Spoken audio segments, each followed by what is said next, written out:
Hey guys, real quick before we begin, I just want to take a brief moment to thank all of you guys for a wonderful 2017. It was a pretty big year for all of us here at the Sixers Beat professionally, and none of that would really be possible without the continued support for all of you guys, the readers and the listeners out there who have supported our work. So we just wanted to take a moment. There's no real way that we could possibly even remotely repay you guys for the doors that have been opened up for us, but we at the very least wanted you to know that it was appreciated. And that we will continue to work hard to represent you guys as the voice of the fans. Also, about the upcoming podcast, it was recorded before the wins against Denver and against Phoenix. The difference between this time and all the other times we've released a podcast after major news happened is this time I knew in advance I had to do some traveling and wouldn't be able to get to it right away. So we tried to steer the conversation into more general topics about the team that would kind of withstand a day or two of time in between the recording or posting. You'll probably hear us reference like last night or the other day. Outside of that, though, it should hold up fairly well, I think. That's just natural. Like, it happens during a natural course of a conversation and we slip up. But we really did try to steer the conversation to something that would, like I said, withstand a day or two of time in between when it was recorded, when it was posted. So we talked mostly about Brett Brown and the job he's been doing as head coach, how much of the team's struggles can be attributed to him. We also talked some about Markelle Fultz and the injury update, and also about which of the veterans Brian Colangelo has brought in that have been the most frustrating. One other quick note before we begin. Some people have mentioned that the morning newsletter I used to send out as part of my Patreon was useful and is now missed. Go check out Grandma Helen's Attic. It's a fan post over at libertyballers.com. It provides a very similar service. All that out of the way, once again, happy 2018 to all. Thank you very much. Stick around, enjoy the pod, and Happy New Year.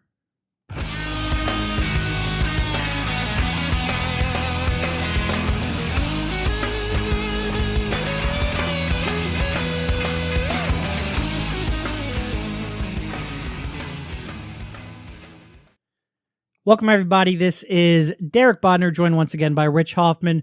On this week's Sixers Beat, we have quite a bit to talk about. The team has continued to blow huge leads down the stretch. Markelle Fultz, or the team kind of, sort of, a little bit gave an update on Markelle Fultz, which we'll get to. Talk about which vet you're most disappointed in and whether or not it is a failure to make the playoffs. Before we get into all that, subscribe to the podcast, iTunes, SoundCloud, Stitcher, Google Play, a whole bunch. Get links to that over at SixersBeat.com. Also, check out the CLNS Media app. You can find ourselves, B-Ball Breakdown, Real GM Radio, Sam Vecini's Game Theory Podcast. Many more. Those are the big hitters in terms of basketball, though, so go check that out. It's in the Google Play and the Apple App Store. Also, this podcast brought to you by Harry's Razors. Harrys.com/SixersBeat. Great shave, half the price. I personally use the product myself. I really do endorse it. How you doing, Rich? How's your holiday? It's been better than the Sixers, Derek. I can tell you that. That it was. I actually came down. This is part of the reason why it's been 2 weeks since we did a podcast. I came down with a cold on Christmas Eve, which was fun, but it was still a great time of year. I just wish I wasn't coughing up a lung while it was going on, but no, it was great. It was great. And the team is always well positioned for a road trip because of the Disney on Ice tour at this time of year. So we all kind of get a little bit of relaxation time with our families. It was nice. The team's play, on the other hand, has not. What is it? 10-12 now? I think it's 10-12. Yeah, that sounds right. I kind of stopped checking. It's a lot. It's a lot. Yeah. That one win, that Christmas Day win, actually, which you were at, that was a brief oasis in what has otherwise been a disaster. A disaster of late. Yeah. All right. So, God, and they're blowing leads left and right. Left and right. Let's get into that right off the bat. A lot of the losses are either against bad teams, the Suns and the Lakers, to kind of kickstart these losing ways. Some of them kind of what you would classify as expected losses. Cavs and the Pelicans without Embiid. Okay, we can get behind those losses. Another loss to the Kings in there. 2 losses to the Raptors, which they always lose to the Raptors. The win against the Knicks, which was nice, but then another huge 18-point lead that they blew late in the third quarter, early in the fourth quarter. Rich, what do you think is going on with some of these leads? I mean, it's that everybody wants to play the blame game at these points. And I tweeted the other night that the loss to Portland was the Sixers' third in 9 days where they held a lead of 16 or more points in the second half. That's kind of hard to do, I imagine. Not great, Rich. Not great. Yeah. And look, I am all for the idea that we shouldn't focus on the order of events and look at the whole picture. But after some point, can you all just hold on to a friggin' lead at some point? I mean, come on. It's like they're Lucy and everybody watching them is Charlie Brown. It's like, how far can they get up before we can trust them to not pull the football back? And, I mean, when it comes to the blame game, I think there's 3 areas that a lot of people look at, and that is the inexperience of the star players, the lack of depth on the bench, and third, Brett Brown. And I know the hot button issue over the past couple weeks has certainly been Brett. And I guess I'll get out in front of it and say I would frame it this way. I don't necessarily think he has been crushing it the past few weeks. The Sixers have lost a lot of games in the same fashion lately. The turnovers are unbelievably frustrating. Even that game they won in New York, they play a pretty clean game and then just decide to start throwing the ball all over the place down the stretch just to make things interesting. Nothing comes easy for them. So is there a world where another coach, the guy that Brett learned under comes to mind right away, is doing a slightly better job with this roster? Yeah, I could buy that. Yeah, well, that's part of my... Yeah, every time... Well, Popovich wouldn't be losing like this. Okay, great. Popovich is one of the greatest coaches of all time. I'm certainly... Nobody here is saying Brett is Greg Popovich. Nobody is probably even saying that he's Brad Stevens. I mean, these are 2 of the guys that I consider to be the very top of the league. But that's a different conversation. If you're telling me that one of the greatest coaches in the game could get a couple more wins, yeah, I buy that completely. Completely. Yep. And all of the team's issues have a whole lot to do with both the roster makeup and the lack of experience. This year's team is not some sort of sleeping giant that is being mismanaged. That's the way I'd put it. I mean, take the turnovers, for example. The Sixers turn the ball over on 17.4% of their possessions. That leads the league by a freaking mile. The only other team, I looked it up, over 17% in the last 6 years was that train wreck, historically awful Tony Roten first option Sixers offense from 2014-15. But then you look at this year's the highest usage players. I mean, what, one guy has played less than 60 games? Another one has he has the 3rd highest usage rate in the league, too, of anybody. The other is an unbelievably talented 21-year-old point guard who really, really, really doesn't want to shoot outside of 5 feet, which is a little bit of a problem. Or get to the free throw line of late either. Like that outside of 5 feet includes the free throw line as well. Yeah, it's bad. I mean, it's look, Ben Simmons is awesome, but in terms of turning the ball over, that's going to be a huge factor. And then the other is a 33-year-old shooting specialist who is seeing more attention than he has received in years. So, these guys are surrounded by the deadly combo of not much spacing at all and almost no shot creation. You predicted before the season, I believe, that they were going to lead the league in turnovers. As astute of a basketball mind as you are, this does not exactly make you Nostradamus. No.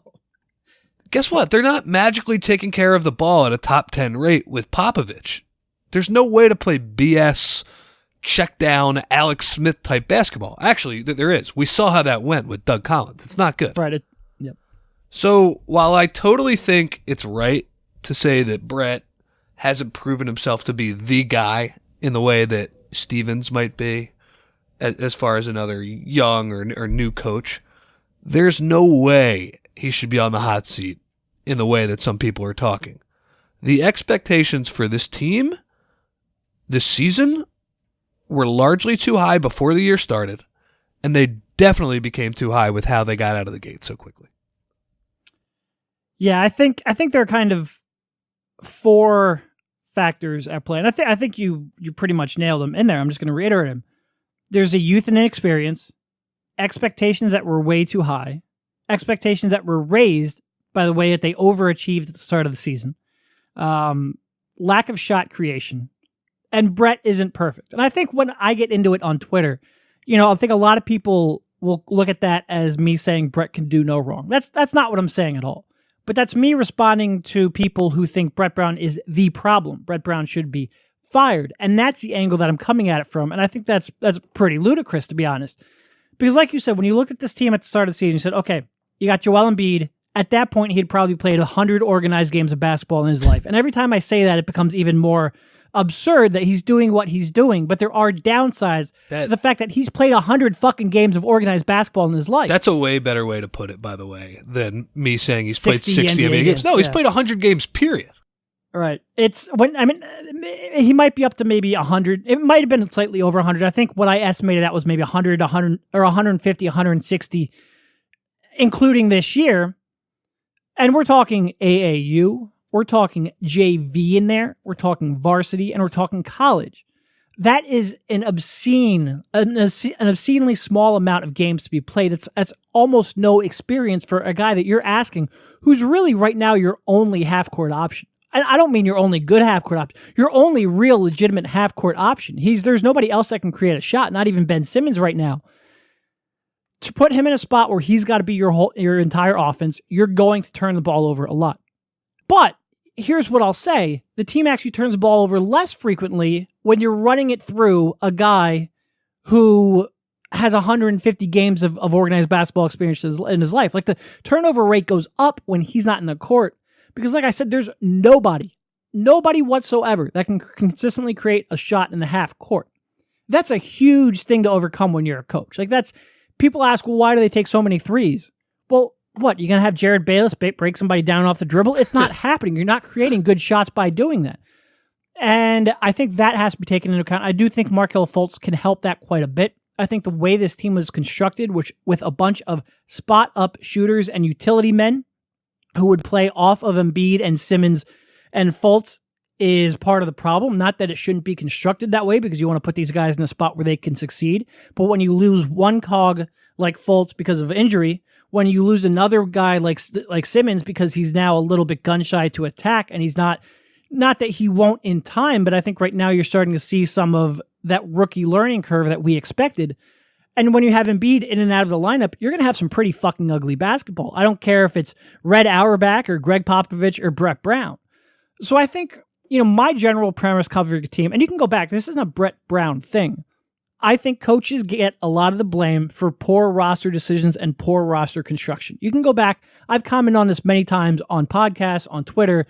A lot of coaches get fired and I go, well, what the fuck was he supposed to do with that roster? Like, you're firing a guy because there's fan outroar and you don't want to take the heat right now. This happens all the time. Shit rolls downhill.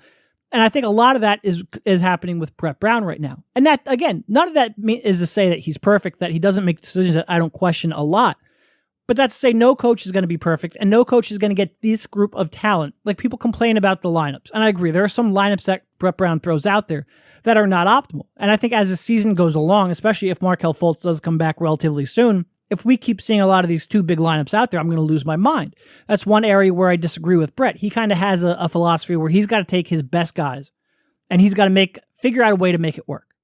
And with this team right now, as much as we'll get on Amir Johnson, as much as we'll get on Trevor Booker, in terms of pure what you can rely on, what they will do on the court, they are among your 9 best players. But playing them ahead of guys who are lesser talents like TLC right now puts you in some funky lineup things.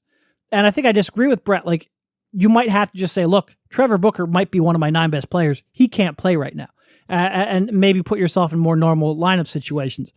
But you can Brett Brown can be perfect. This team is still going to blow leads. They're still going to turn the ball over at a high rate. They're still not going to be a much above 500 team. So I look a lot at what my expectations were. Okay, they're 15-19. I think before the season, I predicted them at 40 wins. I think you were a win or two lower. I think after they won, 13 of their first 21 games or whatever, I think we might have bumped that up a win or two. We were certainly not as high as a lot of people. So I look at a team that I expect to be right around 500 or slightly below, and they're at 15-19. Okay. Like that to me is not sound the alarm. I very much do view basketball and progress not in a, I mean, Sam Hinkie made this kind of like a catchphrase, but it's not linear. Like there are ups and downs to a season. It's kind of a fun game I'll play sometimes. Just go through a 500 teams record. Go through their game log. Pick an arbitrary endpoint at various points throughout the season and craft a narrative. And whether that could be a team losing 5 in a row, fire the coach. Team winning 5 in a row, oh, they're turning around. Well, then they'll follow that 5-game losing streak with, a stretch where they win 6 out of 8, or they'll follow that, 5-game winning streak by really struggling. And that doesn't mean those narratives that you could have crafted by looking at the schedule were any more relevant. It's just the ebb and flow of a season. And I think we're very much in the portion of that. I think that's probably why at the beginning, when they started off 13-9, we probably didn't adjust our win total as much as everyone because we kind of expected this to happen. And for it to happen when Covington's been in and out of the lineup, when Embiid's been in and out of the lineup, when Redick's been in and out of the lineup, when Fultz hasn't even played, and when Simmons is struggling, I'm not looking at Jared Bayless and Amir Johnson and TJ McConnell as creating consistently good half-court offense. That's just not really going to happen. It's been an all-out deluge against Brown lately, like every time they lose, which has been frequent of late. And I just think, I'm very much, somebody asked me this, oh, you're criticizing Colangelo and his moves. Why aren't you criticizing Brown? Well, I think GMs have 5 to 10 times the impact of winning that coaches do. That's where I think the problems are stemming from. So that's where I kind of tend to focus. Yeah, I totally agree with that. I mean, there are coaches all over the league that get fired. I mean, David Fizdale was the last one where you say, well, this isn't really his fault at all. And it's a shame that he got fired. It's like you said, if it's down to whether he needs to play Timothy Luwawu-Cabarrot or Trevor Booker, right? At some point there isn't a great option there, right? And and I mean it's like you were saying too, 500 teams, the ebb and flow to the season is real. I think I forget. One of my colleagues once told me, I forget who it was, that in terms of being a journalist, the most fun teams to cover are 500 teams because the wins and losses, they come in bunches. And, when it's a losing team like we had covered for the Sixers the last few years, the losses, you just become numb to them. It's just another night on the schedule. And then a winning team too, whenever they lose, it's all right, we'll just get it back the next night. Maybe we didn't play that hard. Sort of like the Warriors last night against the Hornets. And yeah, I mean, just to get back to Brett, to say these guys aren't getting any better, it's wrong in some cases. I mean, I'll stick with the turnovers again. On a permanent basis, Embiid, his assists are up and his turnovers are down. That's progress. Right. Now, I understand he was starting from a pretty extreme point, but he is getting better in that regard. I looked at it yesterday, too. The Sixers are currently, this might have changed overnight, but they were 7th in defense. 7th. I know. And 20th in offense, which is up from 17th and 30th last year. So I'm not saying everything is fine, but I'm also not saying everything is fine a la Max Rappaport's Twitter avatar either, like the meme. There are areas that the team and players are improving. It's just that they keep blowing these leads, which I understand is really frustrating. All right, let's run through a couple things and list how much culpability you put on Brett. So, I guess we'll start off with those leads. How much do you think is Brett's fault, and how much you think they can really be, as Brett would say, arrested? I would say the leads are a little more on him. There might have been a couple possessions the other night in Portland where I would have rather him called a timeout, and his philosophy is to try and save those timeouts for the end of games. But look, I mean, it's the most recent game. Embiid got tired the other night. His post-ups against Nurkic they weren't happening. I will say this. One of the things the Sixers did the other night that frustrated me, and this is something you can look at the coach at. When Nurkic got 5 fouls with around 11 minutes left in the fourth quarter, they should have been posting up Embiid on every possession to try and foul him out of the game. Now, the refs were playing like prison rules with what Nurkic was allowed to do to Embiid, but that was a little bit frustrating. I'm thinking back to the other game. I mean, the Toronto game, I'm not really gonna give too much to Brett there. That was a better team waking up and playing a more switchable lineup, which, by the way, also happened in Portland last night. If you notice, they put Maurice Harkless in on Ben Simmons instead of Evan Turner. Yep. That kind of worked on both sides of the ball. I think the same thing happened with Toronto, where they put Siakam and somebody else into the game, and then Ben was much less effective as well. And then the Kings game, honestly, I kind of forget what even happened there. They just started turning the ball over like crazy. But was that the game JJ went out? Yeah, he went out in the third quarter. And if you look at both of these two big blown leads of late, the Kings and the Blazers, in the Kings game, you lose JJ like right at the apex of their lead. I think it was right.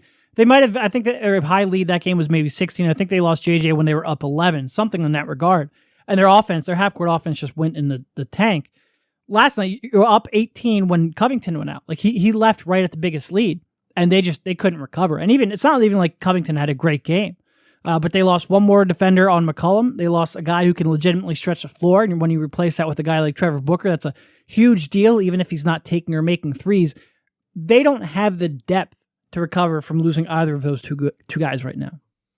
Yep, you said it perfectly. And I mean, Covington really, he doesn't look 100% to me, by the way. And he said this the other day, that his back is still bothering him a little bit.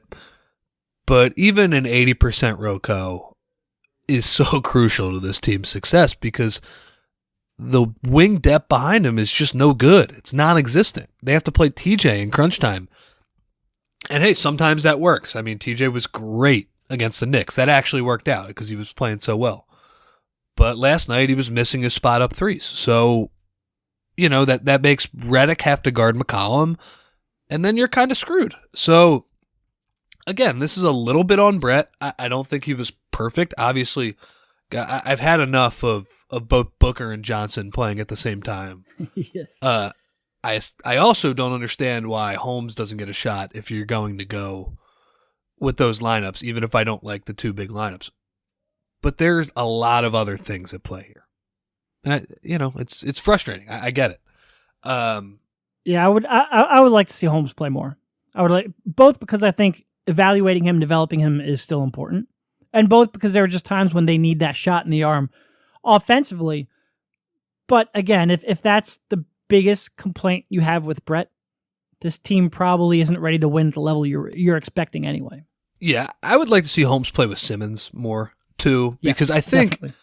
There's a chance that could unlock Simmons in the half court a little more. Like you said, he's not really, that you can boggle up Simmons in the half court if you can get back in transition. But if you get an offensive option like Holmes who can finish on the pick and roll as well as he's a top tier finisher in the paint and above the rim. That could help Ben. But real quick, back to Brett. Outside of the complete unfairness of letting go a coach less than half a season in with his first realistically competitive roster, you can't really afford to not give this guy a fair chance. Like, if the goal is to win this season, which still shouldn't be the case totally because the team has played up the playoff angle, but firing Brett could have the opposite effect, I think. His relationships and the equity he has built with everyone on that team, from the two elite young talents, one of whom Brett was with the whole way for the two most traumatic years of his life. The other one Brett has known since the time he was a kid. He's really close with his family. To the free agent signing who said Brett was the main reason he showed up here. And I guess for Redick, there were 23 million other reasons for him to show up here, but he clearly has a good relationship with Brett. If you fire that guy, good luck trying to turn around the season. You're going to have some seriously pissed off people. So even if you don't think he's the guy and he needs to go, firing him in the middle of the season is no way to go about this. No, I agree. All right, next, how much of the turnover problems do you put on Brett's shoulders?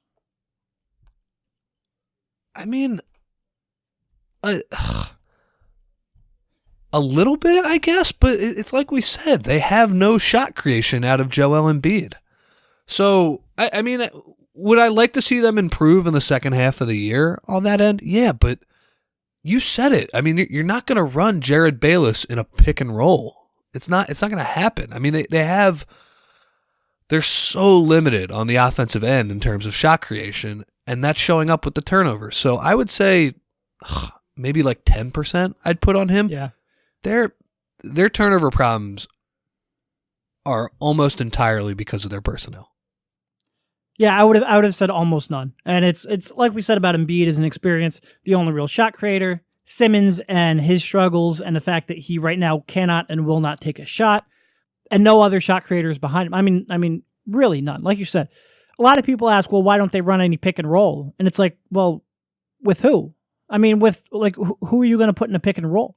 Like Ben Simmons right now, he's just not comfortable attacking in that manner. And there's nobody else on the team that really has that kind of skill set. And I think there's a little bit to it. Like Brett's not a huge pick and roll guy.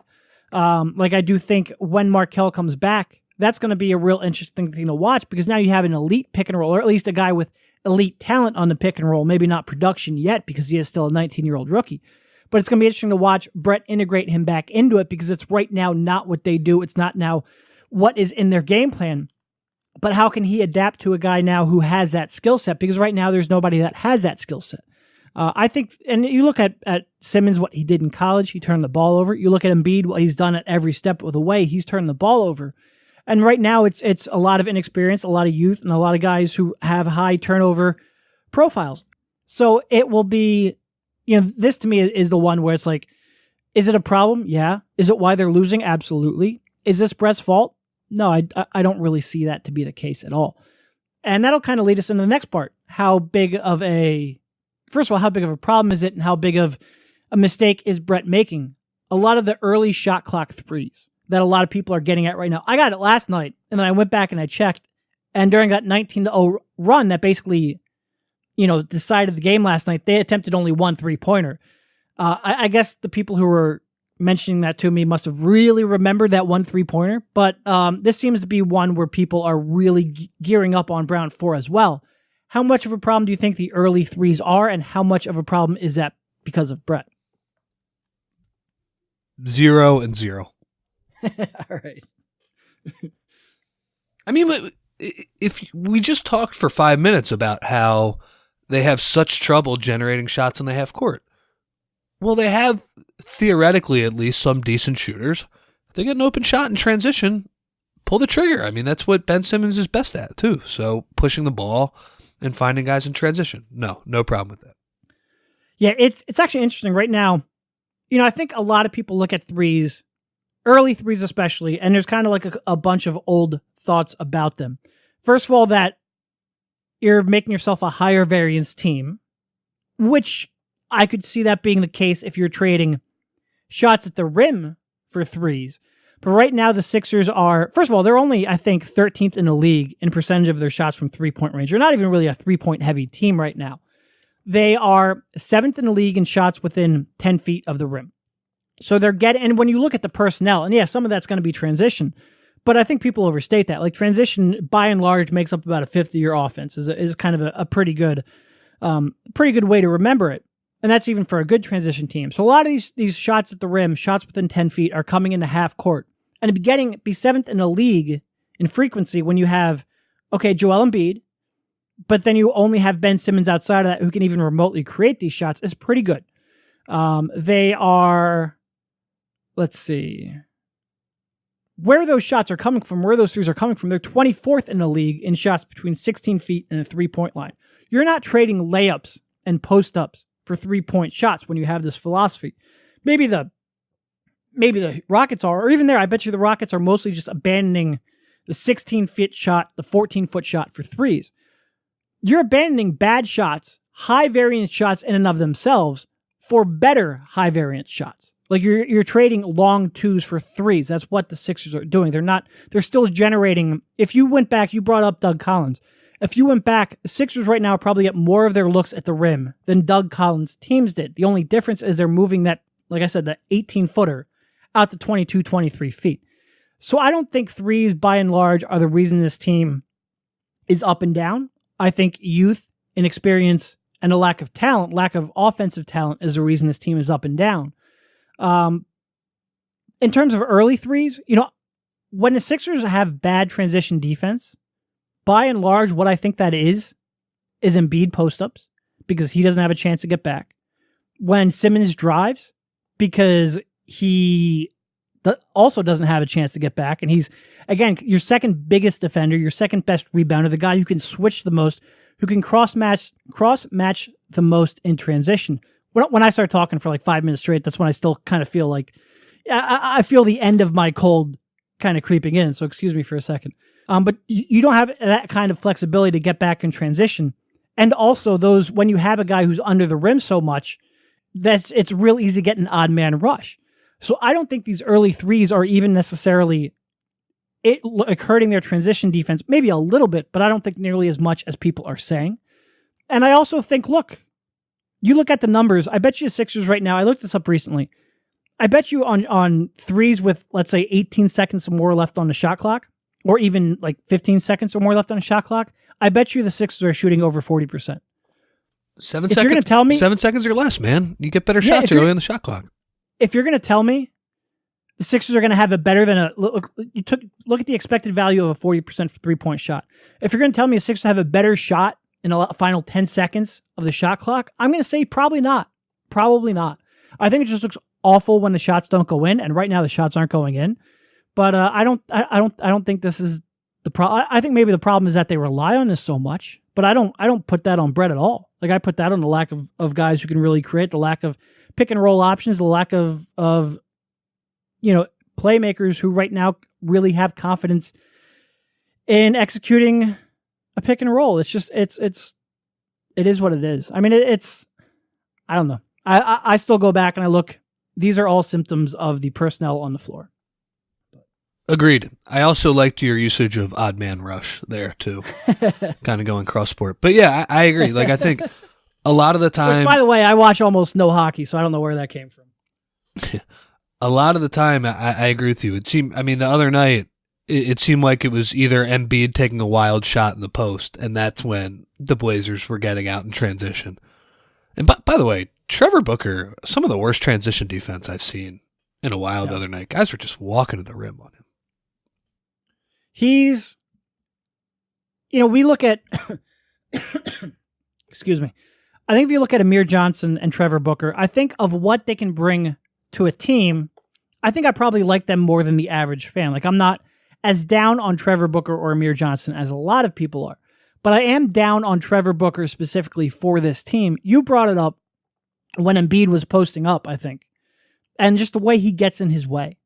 And the same thing happens with Ben Simmons. Like, when Ben Simmons is looking to drive, Trevor Booker is looking for an offensive rebound. And he's just, the defense can collapse so easily on these two guys when they're playing alongside Trevor Booker. Like, if Trevor Booker was playing, let's say, on Portland with Dame Lillard as the offensive focal point, it might be a different story. Like, I could see him adding real value. But with what this team has to do offensively in the half court, the paint is just so clogged right now. His minutes are it's tough to watch at times. And I kind of enjoy watching, if you just zeroed in individually, I like Trevor Booker's hustle. I like the way he competes on the glass. I like the fact that he will at least attempt to defend, although he will get caught in transition sometimes. I like a lot of individual things about him, but his net effect on what you have to do with Simmons and Embiid right now, I think, has been borderline disastrous. And I don't, you can blame Brett a little bit for that. Like, certainly I think Amir is playing more minutes than I thought when he was acquired. I think Booker is probably playing slightly more minutes than I would have thought when he was acquired too. But I mean, right now the Sixers' only perimeter options off the bench are Jared fucking Bayless, who was a train wreck last night, and TJ McConnell, who's a little bit up and down because he is still rather limited. And behind them, you have nothing. If either of those two guys have an off night, there is nobody to go to off the bench. It's very frustrating. That one possession the other night where they ran the cross screen play for Embiid on the post, and Booker flashed to the free throw line to try and run a high-low pass. I think it was Myers Leonard. I mean, he wasn't guarding him. He was guarding Embiid on the post, and Trevor Booker was at the free throw line, and he wasn't even looking at the basket. I mean, shit, he could have just probably drove in a dunk if he tried to. Yeah. Yeah, it's frustrating to watch. Even though his numbers with Embiid right now, again, small ass sample, are not as bad as I thought they'd be. But yeah, it's rather than saying SSS for small sample size, just like just make it SAS, small ass sample. Yeah. I'm down with that. Yeah. So I guess we should probably start talking about the free agents now, right? I mean, the Amir conversation. Yeah. We'll get to that in 1 second. I will say, having three guys, because you had TJ the other night where he got a kick out three, and he hesitated for like 3 seconds before finally letting it go. And then you have Amir Johnson, who his threes are they're almost funny the way he takes them because his feet just flail everywhere. They are funny. They're not. But almost he'll funny. hesitate too, where he'll go a second, 2 seconds, think about it, and then it's like, all right, well, shit, I guess I have to shoot. And Trevor Booker, who, I mean, stationing him at the 3-point line is pretty much worthless at this point. Having those three guys kind of gum up your paint, it's really tough for a team that already doesn't have any half-court options to then function. It's really, really frustrating to watch. It's killer. I mean, they don't have any creation, but they also don't really have any shooting off the bench. That's a terrible combo. The fact that they're 20th in offense, it could be worse. It could be very. We know that. Excuse me. I mean, Bayless, for him to go play as many minutes. How many minutes did Bayless play the other night? I'm pulling it up right now. 20 minutes. 20 minutes. And he ended up with, what was it? One shot attempt. Why can't I find his fucking line? It was one shot attempt. It was no assists. It was borderline club trillion, where he just threw some zeros up there. He was. I know he had the one turnover where he threw the ball over half court. I don't remember him doing anything else though. No, the only other register in the box score other than that one turnover, 1 steal, 2 rebounds, 20 minutes. All right, let's get on to next on our list, which was, well, I guess the other thing I was going to bring up with Brett and how much culpability he has, lineups and substitutions. I'd give him maybe 30% of that blame. Like, I'd like to see more Rashawn. I'd probably stick with TLC even when he's struggling, rather than throw out some of these big lineups. But the combinations he has once you get past the starting lineup are not great. And deciding between mediocre and bad lineups leave very little margin for error for the coach. And they probably make his mistakes look a little bigger than they actually are. Hear, hear. All right. Next up, we have the vets. So you have the guys that Brian Colangelo has specifically brought in. Not counting Ben Simmons, he's obviously not a vet. Jared Bayless signed in the summer of, 2016, Colangelo's first summer for a 3-year deal.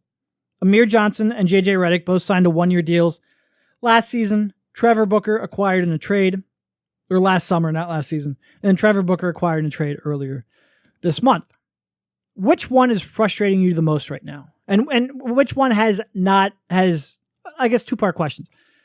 Which one has not lived up to your expectations the most? And which one is frustrating you as a move the most? Yeah, and I think that's the way you have to distinguish those two things. Because the players, honestly, don't interest me as much as the decision-making that brought them here. But let's talk about the players first. So Redick hasn't been at the absolute top of his game. But when you look at the numbers, it's hard to complain too much about a guy that's shooting 39% from 3 on a ton of shots. I also think his off-ball movement and the gravity, the positive effect that has on the Sixers offense is being underrated by a lot of people.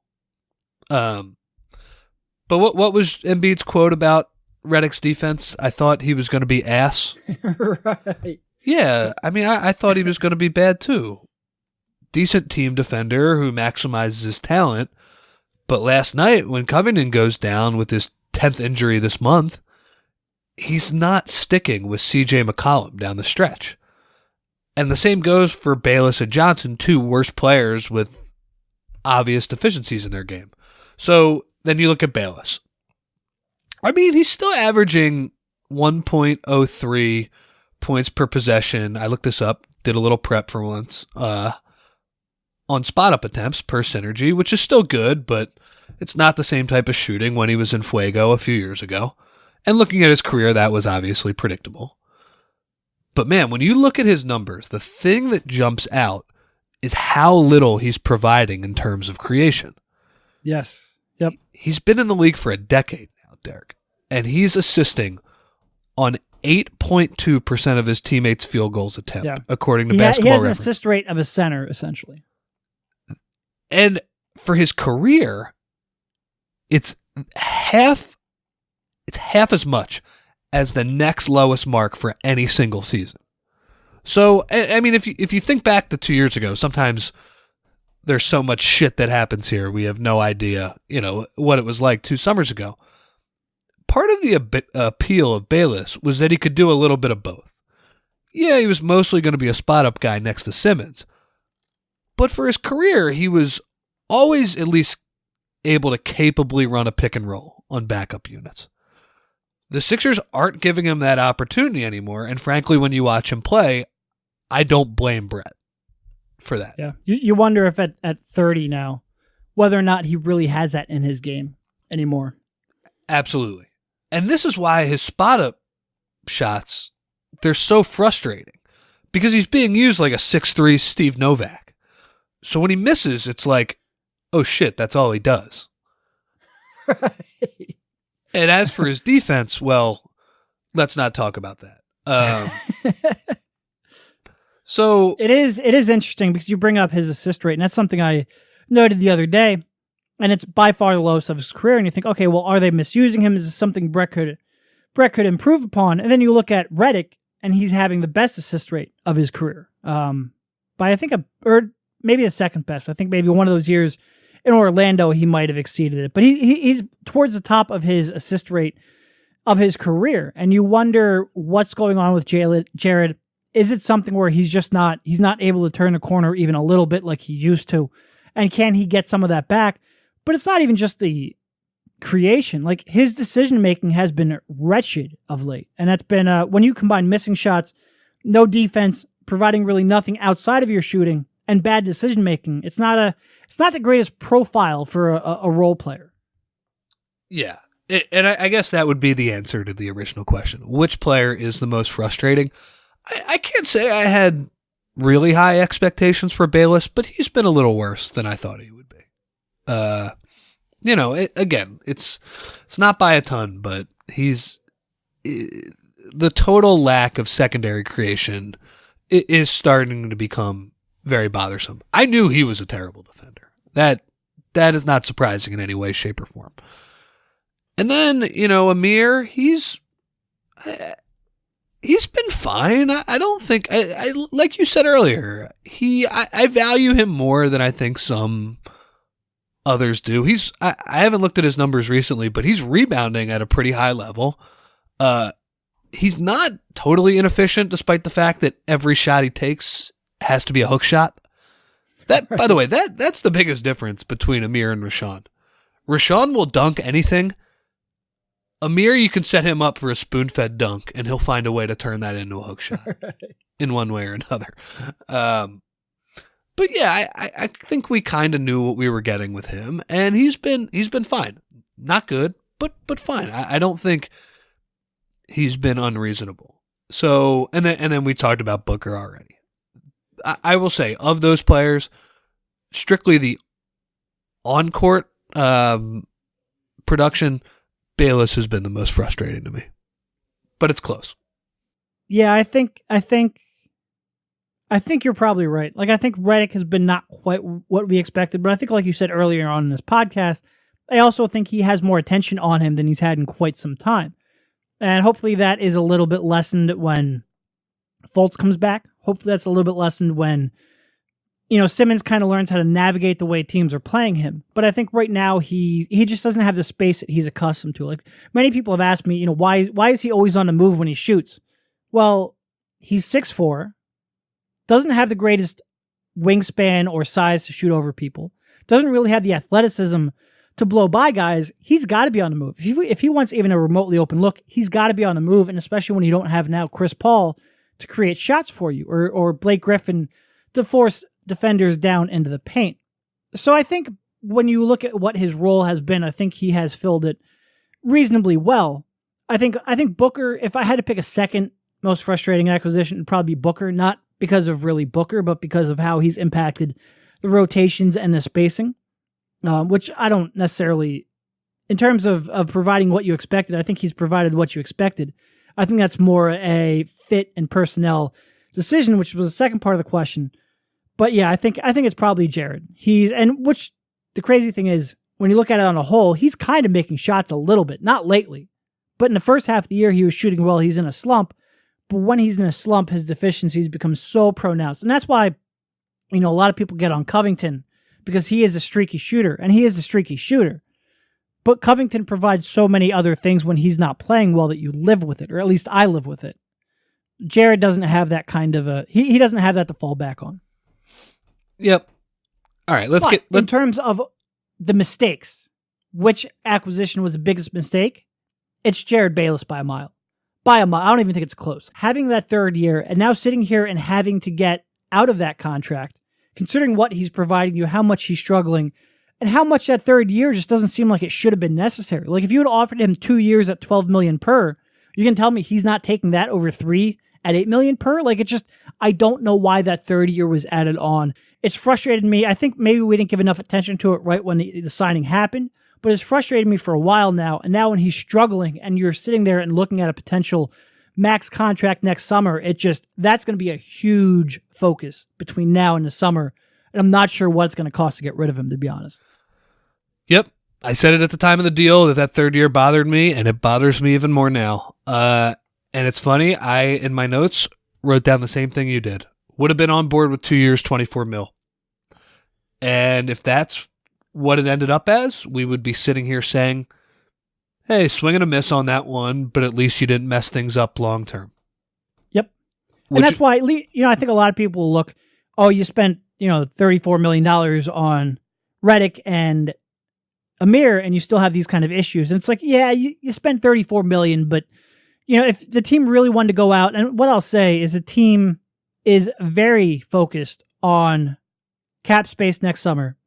And when you limit yourself to 1 year deals, like you're making that trade-off, like, yeah, this team isn't going to be as good today. It's not going to be as deep today, but we're going to trade that off for a chance to be, players in free agency next summer. And I think I do grade Amir and Redick on a little bit of a curve because of that. But Bayless, it's like, I just don't get the thought process behind that one at all. I don't get it at all. Yeah, and for a team that isn't exactly flush with late first-round picks anymore, that's just a bad job by Colangelo. There's no other way to put it. Now, we'll see if he can somehow salvage it, but the point is that it shouldn't even be at this point. Yeah. So, yep. So then you get the Redick.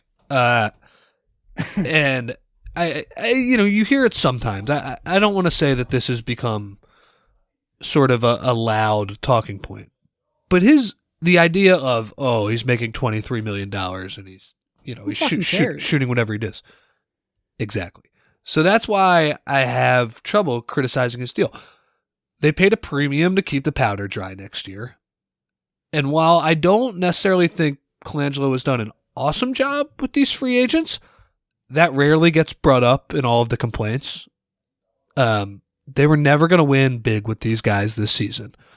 No. So the idea... You were never building a championship contender on 1 year deals. So the idea of keeping space open until next year, or even the year after, really does limit your options in terms of the quality of player you're going to get. And they needed a knockdown three-point shooter that defenses have to game plan for. So they went out early and locked him up for a year. I have no problem with that. The Amir deal, that sort of falls into the category that I think the Bayless deal should have been if it was 2 years. Not a great player, but you didn't screw up anything long term. And if they had done the Bayless deal for 2 years or less, I would be sitting here saying that Colangelo is getting too much criticism for these deals. I don't think they needed an expensive backup center in terms of Amir, even if they were a little bit scared about Embiid, what happens when he's out of the lineup, more than, say, wing depth. But, it's hard to, you really do have to emphasize that this is easier said than done when you're offering 1 year deals. So, like some available players in retrospect who would fit great now, who didn't necessarily fit well then, I'm thinking like a shot creator like Tyreke Evans. I mean, they thought they were going to have Markelle Fultz. And then there are bargains like Mbah Moute, but who you just didn't need on this team.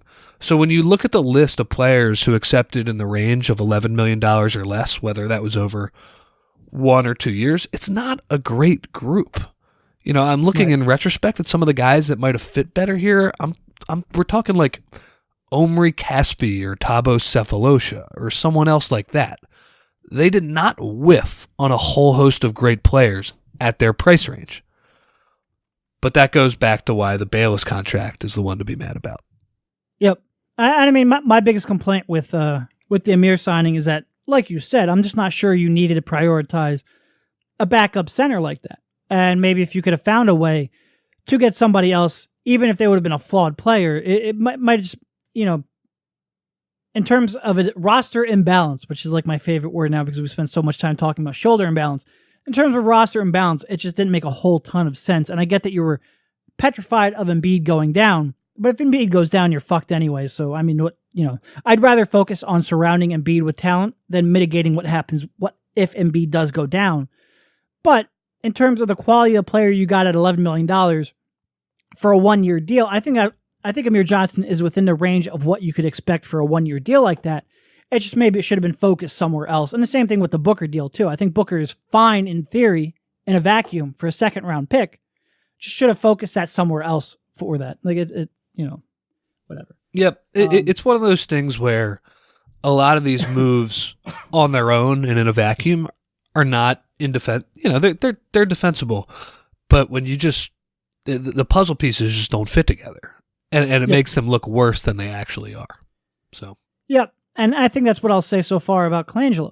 Like, I think by and large, they've kept their eye on what they needed to keep it on in terms of being aggressive for the young player they want. We don't know if that's going to be the right call, but I do think that was at least, if they felt that strong about Fultz, and by the way, I felt that strongly about Fultz at the beginning, heading into the draft too, then I like being aggressive there.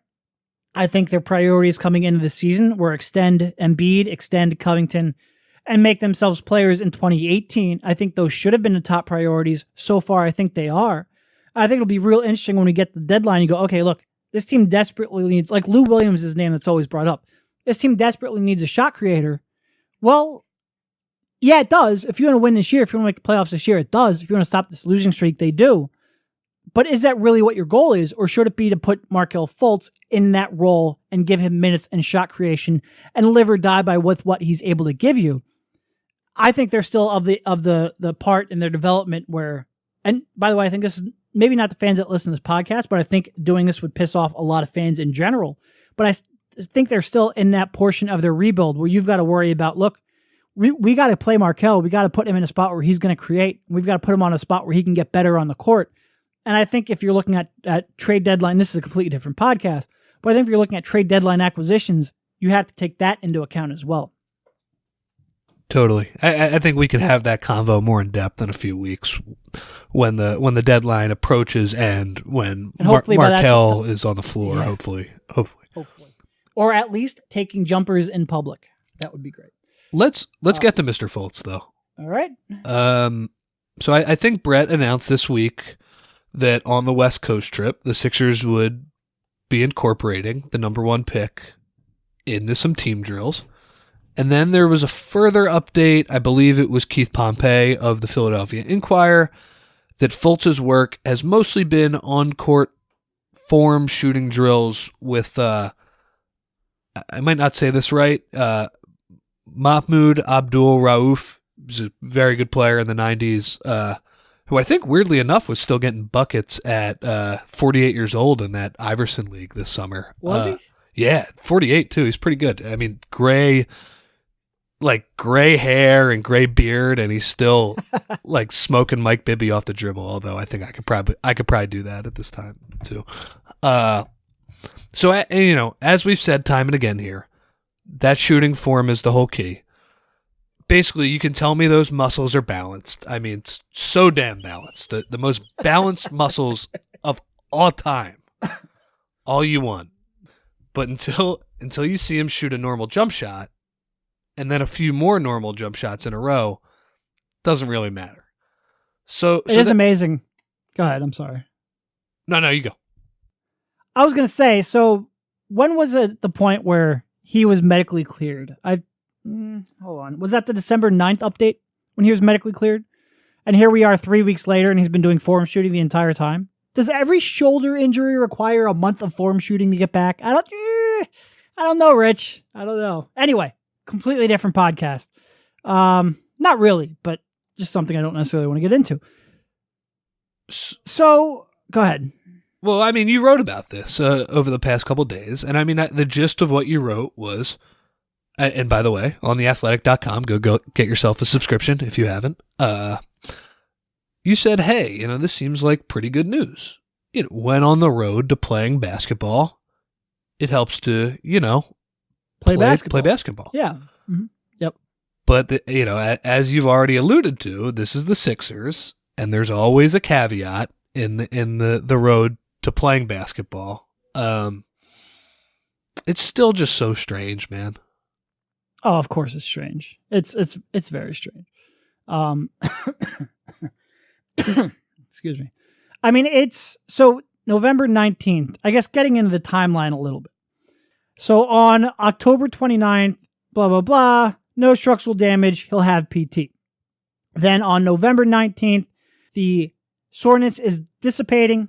The muscle imbalance is improving. He'll continue PT and begin progressing toward full basketball activities. That's on November 19th. On November 19th, it also says he'll be reevaluated in 2 to 3 weeks. His return to gameplay determined by how the shoulder responds to progressive basketball training and practices in the interim. So that's saying that in the next 2 to 3 weeks after November 19th, he's going to start progressive basketball training and practices during that time. So now here we are. That's November 19th. Here we are on December, 27th, 28th, when the news broke. We find out that he's only ever done form shooting during those 40 days. And that what they said on November 19th didn't even remotely come to pass. And look, my biggest issue isn't, part of it's why it happened. But part of it's why isn't anyone being made available to talk about this? Why is it the updates we're getting only via press releases? He brought it up. He was asked at one time during a press conference, I think it was on December 8th, when the Trevor Booker trade happened. He by and large deferred any talk about it to that medical update that they'd release the next day. Look, if you're going to set the expectation on November 19th that he's going to begin progressing towards basketball activities and that his return to gameplay will be based on how that works out in the next 2 to 3 weeks, if you're going to set that expectation that you're going to be progressing towards that in that timeline, just answer why those expectations weren't met. Like, I think we all understand that there are setbacks at times. Fucking talk to the fans, though. That's really my only point. The whole thing has been frustrating as hell because there's no real detail on any of these updates. There's no reasoning why these expectations aren't being met. There's no. I don't know. What do you got? I'm burned out on it, to be honest. Well, I enjoyed your line in that piece that Colangelo only steps out from behind the shadows when a major transaction is made or when fan annoyance reaches a fever pitch. The relationship guy. Yeah. And that's mostly a shot at all of the fossils. Oh, Hanky in the shadows. It was absolutely a shot. Yep. All of the fossils who disingenuously sold him as much. Not as much towards Brian. So I will say this. I agree with you. I'm a little conflicted on this one. And I'll play a little devil's advocate with you just for the sake of the podcast here. I'm going to hit you with the type of follow-up question that we can't ask anymore. Right. So is the radio silence really shifting more attention toward Fultz? Basically what I'm saying is, after the messy initial handling of the situation, that crazy 2 days where the agent was making up injuries and all that crap, is there a better option than radio silence for what could be a young guy with confidence issues? I guess I'm a little torn on that. All right. So I've been pretty clear from the jump, from the moment this Fultz thing came out, that I think he changed his shot over the summer and came into camp unprepared to play basketball, basically. Maybe there's some shoulder stuff in there too, but I think the major issue is getting that jump shot back to where it was. If you're looking at it from, okay, look, this is the reality of the situation. He's not ready to play basketball. We have to come up with an excuse for why that is. Or if you're looking at it from the situation of he has a legitimate shoulder injury, either way, the best way to shift focus off of Fultz, because look, right from the jump, Brett Brown, before training camp, came out and said, look, he changed his shot. Like, Brett was pretty clear on this. He changed his shot, Brett would say.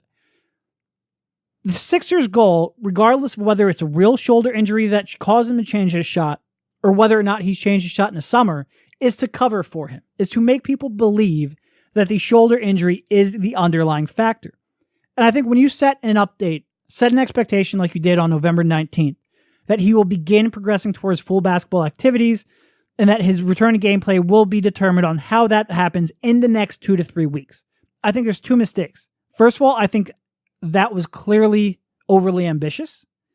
And I think by setting that expectation, if that is then not met, it's going to be met with skepticism by the fans.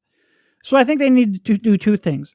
First of all, I think that November 19th update was a mistake. Like, I think even regardless of whether it's a shoulder or whether it was him playing with the shot over the summer, I think they were overly ambitious. And I think by not meeting those expectations, it results in skepticism. Like, why isn't this happening the way they said it was going to happen?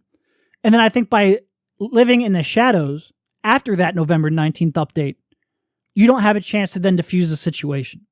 So I do think that there's more pressure on Fultz because of the way they handled this. I do agree it was probably a tricky situation, one of the trickier ones out there, heading into it, but I don't think that they handled it right. And I do think there was a way to relieve pressure from Fultz, to give credence to that shoulder injury, and also to keep the fans feeling a little bit more connected to the process than what they ended up doing. I don't feel like they successfully did a whole lot of anything during this whole thing. Fair enough. Another good line from your piece, by the way. Whether or not Fultz takes a jump shot at the end of practices or during shoot-arounds will become a reality show unto itself. Oh, shoulder watch. It's going to be or jumper watch. It's going to be so fun. Well, it's going to be, him taking 3 normal jumpers in a row is the Sixers equivalent of white smoke coming out of the chimney. Like, and by the way, I'll say something here. I'll make a confession. Journalists aren't supposed to root for teams, but they'll often cop to rooting for the best stories. I'm not sure this would be that, although the redemption arc obviously is a tale as old as time. No, I'm just rooting for what I'll term not the worst story. I'm sick of this. Yeah. This has been months of confusion, dissatisfaction, and whatever else. Please, Markelle, let's get you back on the floor and playing at a level that everyone knows you're capable of, because this is just awful. No, it really is. It really is. It's I don't even know. It's. I will say, I think my expectations for Fultz, maybe not this year, because at this point you're saying like he hasn't really played basketball in a year, and for a 19-year-old rookie, that's going to be tough. But I think my expectations long term, I still have a lot of confidence and hope in what Fultz will become. But this has been one of the stranger starts to a rookie season. And we've been privy to a lot of really strange starts. This has been one of the stranger ones, for sure. Yep. And by the way, we talked about that jumper watch. You had the NBA tweet out, "Oh, Fultz returning to shape or whatever," and like it's all or Fultz working his way back, and it's all weight room and stretching. He's out there in Portland doing stretches. He's basically, what was it? What was the game I created? Basically playing. What's the game? Twister. He's basically out there playing Twister on the baseline. It's like, if he's cleared to shoot, let us see him shoot. And that's another area where, like, okay, you say he's cleared, but now we don't see it. That's going to lead to speculation. Well, why won't he shoot in public? And it's just, there's going to be so much speculation. It's going to build up. It's going to, the momentum's going to get huge. I just hope this doesn't drag out too long because I do think he's going to become a huge storyline in a way that he probably doesn't want to be a storyline at this point. I mean, he's basically doing exercises from sort of like 80s fitness videos, whether it's like Richard Simmons or something like that. Like he's got these crazy contraptions that he's working with. Yeah. Again, we say it all the time. Just once he makes 3 or 4 jumpers in a row, doesn't even need to make them. Just looks good doing it. Then we're back in business here. Well, I think we probably at one point talked about maybe previewing the next week of games. We're an hour into a podcast. I don't care to podcast much more, especially because I feel like the Markelle Fultz talk just sapped all the energy I had out of me. But thanks for jumping on, Rich. Talk to you soon. And please do go check out theathletic.com/Philly. It's where Rich and I work. We enjoy being employed. Go check it out. We think there's probably a way we can both benefit from that arrangement. See you, Rich. See you, Derek. You've been listening to the Sixers Beat right here on LibertyBallers.com and LibertyBroadcast.co.